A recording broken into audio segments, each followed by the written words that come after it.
Welcome back to Old School Sports and our Out of the Park Baseball 26 series, Rescue the Rockies. And we are ready for the 2029 playoffs to begin. Our Rockies are in the National League playoffs for the fourth time in a row in our 5 seasons as general manager here in Colorado. So you could argue we have turned this franchise around incredibly quickly, but I don't know that I really feel that we have. It's felt like we've been getting into the playoffs based primarily on luck each of these last 4 years. We really have not improved the team's financial situation or fan interest materially. And we're going to be heading into an offseason where we're likely to be losing a couple pretty important members of the team, including Austin Wells, who just finished third in the National League in OPS this past season, because we can't afford them and we're unlikely to have much money available to improve the team after we lose some key players. So I can't say I'm feeling incredibly optimistic about how this entire playthrough has been going and how we are positioned for the future. But as I said, we are going to be making our fourth trip to the playoffs in the last 4 seasons here, where we'll be in a Wildcard series against the Chicago Cubs. Unfortunately, given that we have scraped and scratched and clawed our way to the playoffs each year, we haven't had much success when we've got there.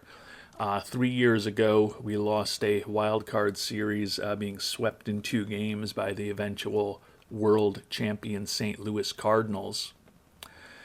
2 years ago, we did win the first division title in the closing in on, at this point, 40-year history of the Colorado Rockies.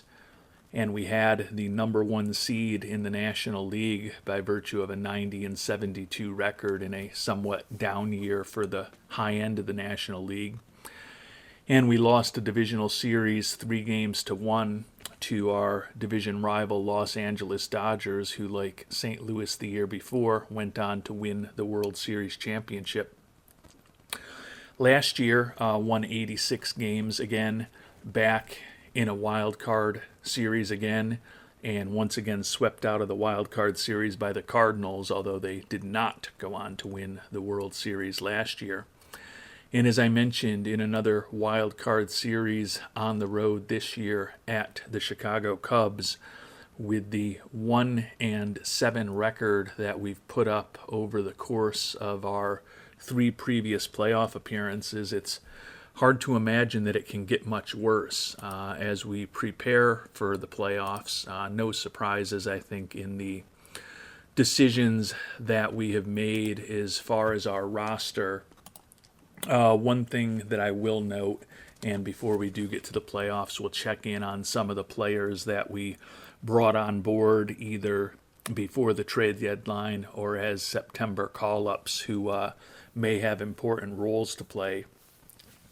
But we are missing our all-world shortstop, Ezekiel Tovar, who got injured for the next several months with a few weeks left in the regular season. So we're already going to be on the road in a wild card series, and the best player on our team, who put up a 7 WAR for us this past year, is gone. He's an outstanding offensive player and a Gold Glove caliber shortstop, so certainly a huge loss for us there. We brought up Dean West in September to take over for Chandler Simpson as our leadoff hitter and left fielder against right-handed pitching. Simpson led the league in steals for a 4th consecutive year, his 3rd straight year leading the National League in steals with us.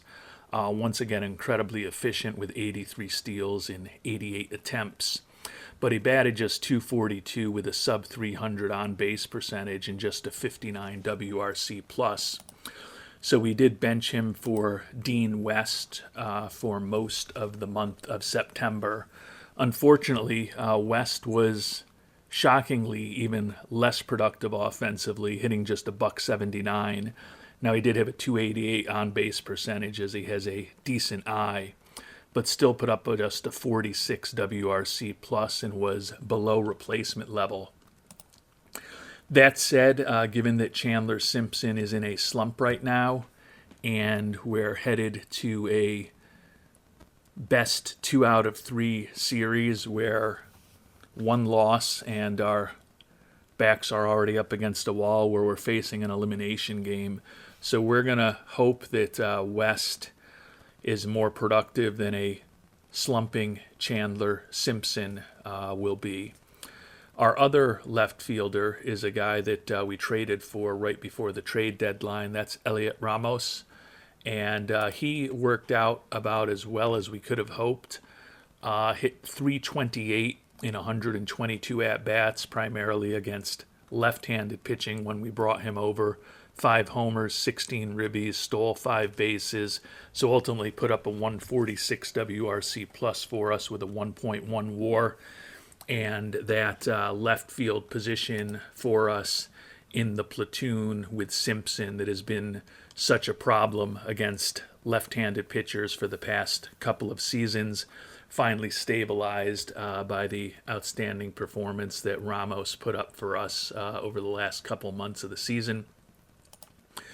Pitching-wise, our addition was Luke Little before the trade deadline, and he was fine with us, ERA of close to 4 with 28 strikeouts over 23 innings. But given how well he had previously performed this season with the Cubs, who interestingly are the team that we're going to be facing off in the playoffs, and also in previous stops, an ERA of close to 4, the just slightly above replacement level performance is actually a little bit disappointing in the context of Luke Little's major league career, where you can see he's got a career ERA of 2.19. But still expecting good things for him and from him in the playoffs, and hopefully we can give these Cubs a good series and maybe sneak into a divisional series and win the first series of our history here in Colorado. I mentioned that Austin Wells is an important guy on the leaderboard that we're not going to likely be able to afford next season. Interestingly, our perennial Gold Glove winning center fielder Brenton Doyle, who was 3rd in the National League with 39 steals this year, is another key player that we're unlikely to be able to afford next year. So although we've made the playoffs 4 years in a row, I think it's definitely conceivable that the team takes a step back next season. Makes it all the more important that we have a good long run in the playoffs this year, although if I'm being honest, I can't say that I'm expecting that to happen. And we are ready to get our series against the Cubs going. As we noted, a best 2 out of 3 series that will be in Chicago in the friendly confines of Wrigley Field. Taking a look at these two teams, we were 90 and 72, second wild card spot in the National League.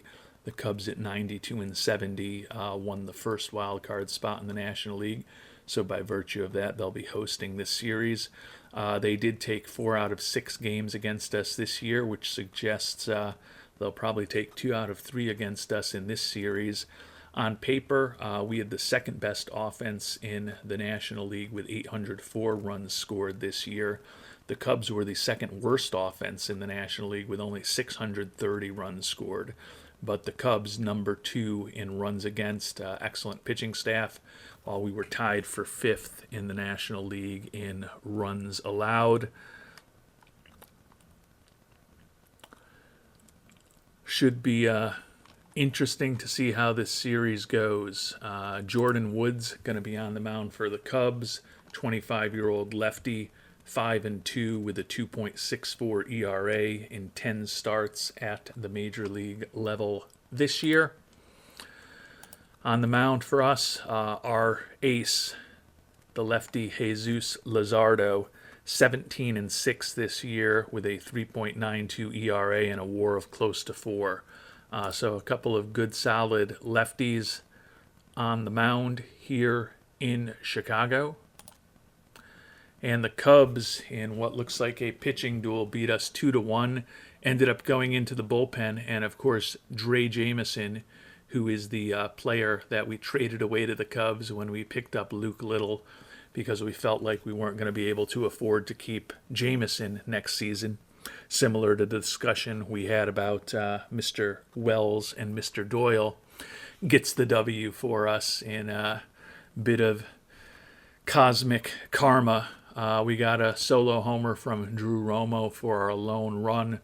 Ronnie Mauricio with the dinger for the Cubs. Taking a look at the box score, the game went into the bottom of the ninth, and that's when Mauricio hit that solo home run off of Wellington Herrera, the left-hander who's done a really nice job for us as a closer this year, to walk the Cubs off to a victory. They scored their other run on a reach-on error by Kyle Schwarber, which drove in a run in the fourth. So not a lot of offense from our Rockies. Looks like a double from Condon along with the homer from Romo were the only 2 extra base hits out of the 5 hits that we had. Luzardo, really good, 4 hits, no walks, 6 strikeouts, and 1 run unearned over 6 1/3 innings. But Wellington Herrera, in just 7 pitches, did get 1 out, but then he gave up the solo home run in the bottom of the ninth that cost us the game. Jameson, who came on and pitched 2 scoreless innings against his former teammates, earns the win in relief. So as we noted, you lose the first game of a best-of-3 series, and you are immediately facing an elimination game. Our record in the postseason with this Rockies franchise has now dropped to 1-8 over these last 4 seasons. We'll see if hopefully we can at least extend this series to 3 games with a win tomorrow against the Cubs. And now tomorrow is today. One posted player from Korea with the money he's looking for and his overall profile. Certainly not anyone that we're going to be able to afford to chase after. Pablo Lopez, our $20 million man, 14-10 with a 4.36 ERA and a 3.1 WAR for the righty this year, will be on the mound in the potential elimination game, going against another veteran right-hander, Reese Olson, 13-10 with a 3.69 ERA and a WAR of over 4 for the Cubbies. And we do get a W, 4-3. Looks like this one also went into the bullpen. Homer for the Cubs, Kyle Schwarber knocks one out of the park. This one went 12 innings, 3 runs for the Cub in the bottom of the first. The big blow was a 2-run home run by Schwarber. Second inning, we scratched 1 run back. 6th inning, another, and then a run-scoring single from Chandler Simpson in the top of the 7th tied things up. And then in the 12th, Gus Nieves, last year's National League Rookie of the Year and Most Valuable Player Award winner, with a run-scoring single off of Helsley to give us the lead, and the bullpen made it stand up. A couple hits today from both Nieves and Adile Amador. Taking a look at the pitching statistics, Lopez with a quality start, 5 hits, 3 walks, 3 earned runs over 6 innings while striking out 7. Santos, Little, Herrera, Walker, and Soto combined to allow just 2 hits and no earned runs over the final 6 innings of the game, although Herrera 3 walks in a second consecutive shaky outing from him. Ryan Walker, the former closer, though, ends up getting the win And Gregory Soto got the final batter, a strikeout on 4 pitches to get the save and clinch the victory for our Colorado Rockies, who will head to a deciding game number 3 against the Cubs here in a 2029 Wildcard Series. Bobby Miller on the mound for us, the 30-year-old, 5-5 with a 3.82 ERA. Doesn't have great stamina. You can see from his stats he's been a bit less than a 5-inning pitcher for us, so going to likely need some help from the bullpen for a second straight outing to make this one work. Ben Brown, 30-year-old right-hander on the mound for the Cubs, 14-8 with a 3.50 earned run average this season. And our Rockies have finally won a playoff series here in our 4th trip to the playoffs. As I noted earlier, was not really expecting something like that to happen. Braden Nett got the victory. He is a guy who had some injury issues this year, but was our 5th starter when all was said and done, now working out of the bullpen. Soto, despite not being our closer and not even being our second choice as a closer according to the settings, gets saves in both of these games. Another homer for the Cubs from Schwarber. Gus Nieves, who is named your series MVP, hit his first home run of the postseason for us. Run in the 3rd, and then we added 2 in the 4th, 2 in the 5th to take a 5-0 lead. They did close the gap to 5-2 in the 6th, added a couple of insurance runs in the top of the 9th, and a relatively easy 7-2 victory for our Rockies in game number 3 of the series. A couple hits and a couple ribbies from Austin Wells. Nieves also with 2 ribbies. Romo, Brenton Doyle with 3 hits and a ribby, and Jared Cerna with 2 hits and a ribby are the other guys who drove in runs for our Rockies. Miller, very good for 4 innings, 2 hits, 2 walks, no earned runs over his 4 innings. Nett actually is the guy who gave up the runs that we allowed, but he still got the W. Luke Little with a hold, and Gregory Soto with the save as our Colorado Rockies move on in a postseason series for the first time in this playthrough's history.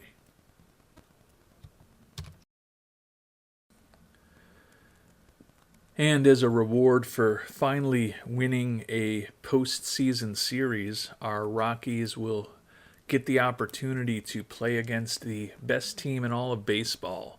Your NL Central winning Milwaukee Brewers had a 104-58 record. They went 5-2 against our Rockies this year, and they had the outstanding combination of the number 1 offense in the National League with the number 1 pitching staff in the National League. So they are fully rested. They've got the rotation set up the way that they want. We, on the other hand, will have our rookie number 4 starter, Isaiah Shader, number 44 prospect in baseball, the 6th round pick from 2025. Called him up relatively early in the season, and he ended up starting 22 games for us. Went 7-6 with a 3.12 ERA and a 2.3 WAR.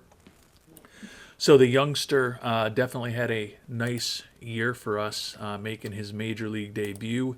He will be going up against the 29-year-old right-hander Mike Burrows, 16-6 for Milwaukee, with a league best 2.60 ERA, 0.98 WHIP, only 0.6 homers per 9 innings, and almost 61% of his starts were quality starts.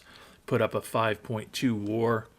And with the performance that Burrows put up this year, would think that he will be a guy who gets some votes for the National League Cy Young Award. We'll find out momentarily what we can do in game number 1 in Milwaukee. And we shocked them, a 7-1 victory. A couple of home runs for us. Charlie Condon and Gus Nieves with his first of this series. Jackson Chourio with a homer for the Brewers.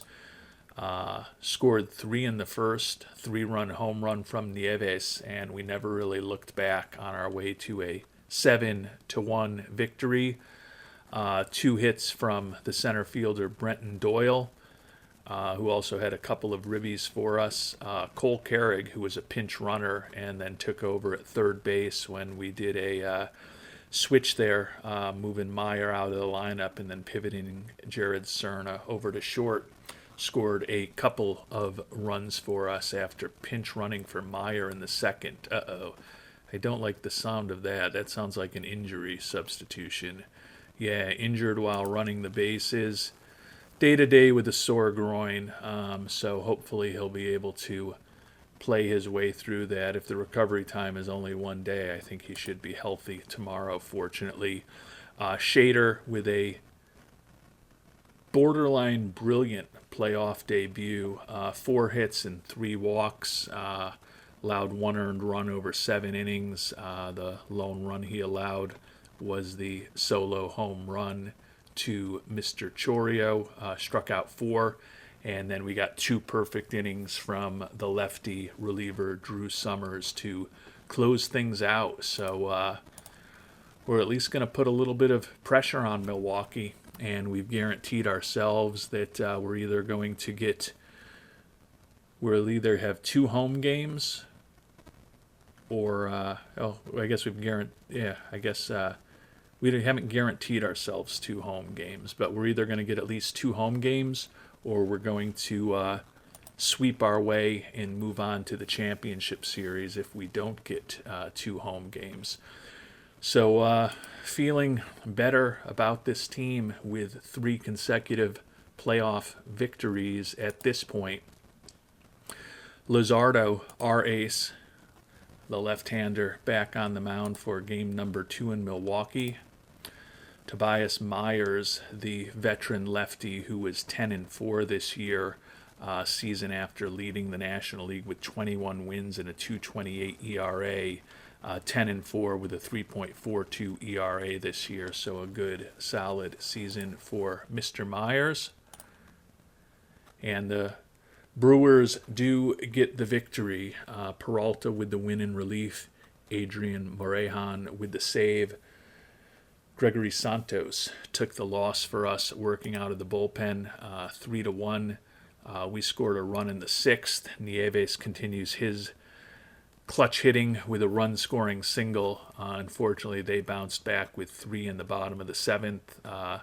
Kara with a single, Made with a double, and then a RBI single from Jackson Chourio, 3 of the bigger hits in that inning. They held us to just 4 hits on the day, so not a lot of offense. Luzardo, 4 hits, 2 walks, 6 strikeouts over 5 2/3. Unfortunately, a very rough outing from Gregory Santos. 4 hits, 3 earned runs in 1 inning of work. Blew the save, took the loss. Summers came on and continued to deliver his good pitching. Adael Amador, day-to-day with back stiffness. Got an off day tomorrow, so that's not going to be an issue. Marcelo Meyer was back in the lineup and went 1 for 2 before he was pinch hit for. Myers, nice outing for him. Does not get the W, though, because he left before Santos gave up those runs. So the win, as we noted, to Peralta and Morejon with the save. But we did our job. We won 1 of the first 2 games in Milwaukee. And now we're going to get 2 home games. Given the financial situation that we're in, these 2 home games could be pretty important. Maybe can help us salvage making a tiny bit of money this season, although I don't think it's going to be enough to get us there. We did end up saving some money with the fact that we had budgeted more for draftees than we ended up needing. But right now we're still projected to lose about $3 million this year. So actually I think with these 2 home games that we've got guaranteed, hopefully we can deliver a profit this year, which ownership will like. Our fan interest still a very mediocre 59, but after losing a lot of money last year, if the success we've had in the playoffs helps us at least make Mr. Monfort a bit of money, maybe that'll help us move off of having the 25th highest budget in baseball. Can always hope. Game number 3, Pablo Lopez, the righty, back on the mound for us. Righty Nick Martinez, Tricky Martinez, the 39-year-old on the mound for Milwaukee, started just 6 games this year between AAA Nashville and the majors, 0-1 with a 4.85 ERA at the major league level. Obviously would assume that he had some injury issues. Yeah, he had a torn UCL at the end of the 28 season, missed most of the year, came back late in the season this year. He's fragile physically, doesn't have the best stuff in the world. Would hope that this might be a opportunity for us to get a W. Fly ball pitcher who doesn't have great stuff on the road in Colorado. Unfortunately, Milwaukee living up to their reputation as one of the best teams in baseball, or the best team in baseball this year, a 5-3 victory. Pete Fairbanks with the W in relief. Soto took the loss, and Morejon gets the save for a second consecutive day. Ortiz and Made with home runs for the Brewers. They scored 2 in the second. We actually came back with runs in the third and the fourth to tie it. They took the lead in the fifth. We bounced back on a run-scoring single by Cerna in the bottom of the seventh to tie it up once again. But 2 runs in the top of the eighth proved to be the margin. And the Brewers are now 1 game away from a trip to the National League Championship Series. Lopez not great, allowed 6 hits and 3 walks, 3 runs, all earned over 4 2/3 innings. Soto, 3 hits, 2 earned runs over an inning and 2/3 to be saddled with the loss. So our backs are up against the wall again. We have had a longer run through the playoffs than I anticipated it might be at the start of this episode, but obviously would prefer that the season not come to an end today against the Brewers. Certainly would love to keep this season going. Joe Ryan on the mound for the Brewers, the 33-year-old, 11-5 with a 4.49 earned run average. And we've got Bobby Miller back on the mound. Hopefully we can get 4 or 5 scoreless innings out of him again, and some good pitching from the bullpen. Not to be the case, however. Looks like we got some bad pitching from the bullpen. Jordan Hicks saddled with the loss. And our season is over. 7-4 victory for the Brewers. Jackson Chourio is your series MVP. Byron Buxton, Jefferson Caro, and Cooper Pratt, all with homers for Milwaukee. The youngster, Dean West, with his first home run as a major leaguer, came in a playoff game, so nice to see that. But the season is over for our Rockies. Lost both of the games at home that we played in the playoffs this year. After taking that 1-0 lead on the Brewers, they stormed back to win 3 straight against us. We actually had a 2-1 lead heading into the 7th inning after a run-scoring single by Charlie Condon in the bottom of the 6th. But in the top of the 7th, they scored 3 runs. We chipped back to make the deficit 4-3 in the bottom of the 7th, double from Mr. West. But then with 3 runs in the 9th, they basically put things away, although we did score a run in the bottom of the 9th to close the final deficit to 7-4. A couple of hits from West, which we already talked about. Amador with a couple of hits as well. 3 hits from Drew Romo.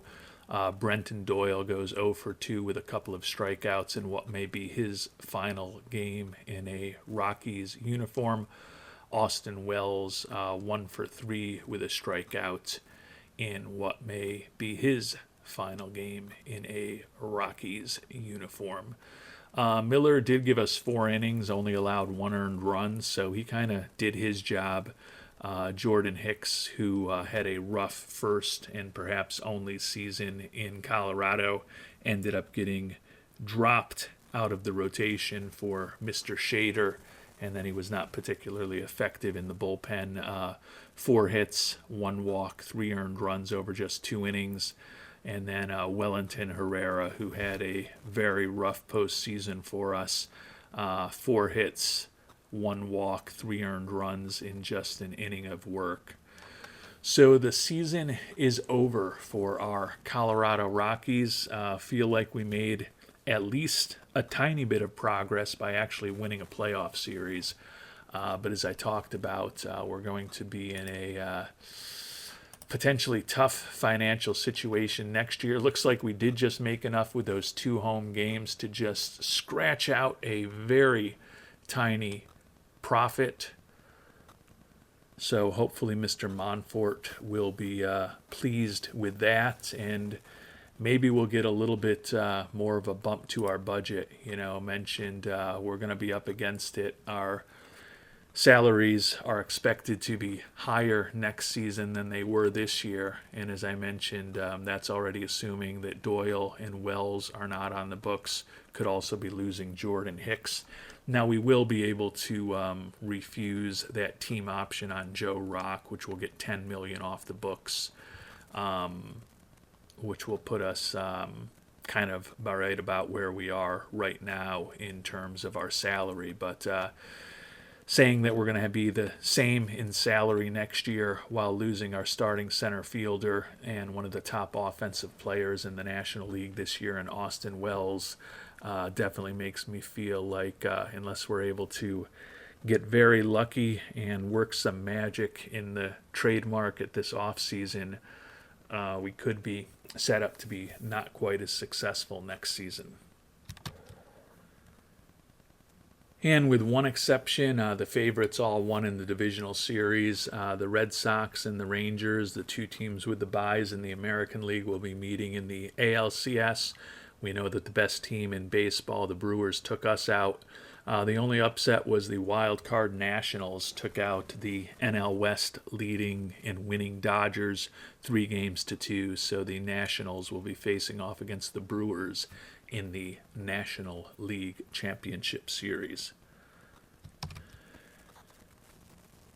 And we got the matchup that fans of the big-time teams would have hoped for. The Red Sox took out the Rangers in 5. The Brewers came back from a 3-2 deficit to take out the Nationals 4-3.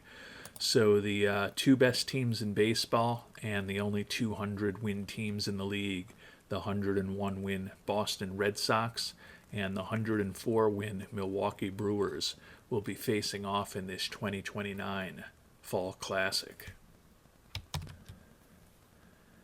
And the 2029 season is over, and your World Series champions are the Boston Red Sox. They took a 3-1 lead in the World Series against the Brewers.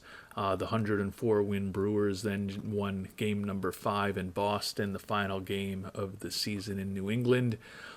Took game number 6 at home, but then the Red Sox on the road won game number 7, the final game of this 2029 season, to clinch the World Series title against the Milwaukee Brewers. We've been scouting our team up again in some international free agents. Before we finish off the episode, take a look at some decisions we are going to have to make. We've got the option year on Gregory Soto for $2.5 million, which we might exercise. We have the option year for $10 million on Joe Rock that we will almost certainly not exercise unless somehow our new budget is absolutely shockingly big, which I'm not anticipating. Third base coach Willie Concepcion, we did not renew his contract, let him leave. He kind of had personality issues with a couple of the other coaches, although he's very talented. The hope is that we can get someone who's a really good base running coach, also good at helping coach defense, who gels a little bit better with the rest of the coaches on our squad. So we'll see if we can turn the departure of Concepcion into addition by subtraction this offseason. Looking at a review of the season goals, Mr. Monfort pleased we made the playoffs. Still don't really understand this. He wanted us to find an upgrade at first base for Austin Wells, and we didn't upgrade from Austin Wells, but Austin Wells had the best season of his career, hitting .299 with 36 homers, 96 ribbies, and a 4.5 WAR. So feel like we did all right with the guy that we had at first base, but Mr. Monfort did not like that. Haven't made some progress with attendance. Staff cohesion, not horrible. It's actually fine, but hoping that the departure of Concepcion may let us help that a little bit. Fan interest remains a big problem. He wants us to win a championship by 2032. Good with our performance in accomplishing goals. Overall mood with our performance is happy. Wants us to reach the playoffs once again. Upgrade at left field. Continue working on attendance, cohesion, fan interest, and get a championship team in the next 3 seasons. Will we have a bigger budget to do it? I believe we were at $206 million. And looks like no change to the budget, if my math is correct. So that is definitely going to make it a little tricky for us to do what we need to do. You can see with anticipated spending and drops to both scouting and player development, we've got no money available. So presumably we're going to be moving on from Joe Rock in relatively short order, which will open up $10 million. It'll be important to see if maybe there's something we can do with the Pablo Lopez contract, although I don't necessarily anticipate that that will happen. But we're still in a challenging position with the number 25 budget in baseball. And as I noted, the fact that we could be losing a couple of pretty big players. So it's going to be an interesting offseason for our Rockies. We will do our roster review next time around. Also take a look at our farm system and try to start putting a more substantive plan as to how we might approach this off-season together next time around. Until then, thanks so much for watching, and hope you have a great day.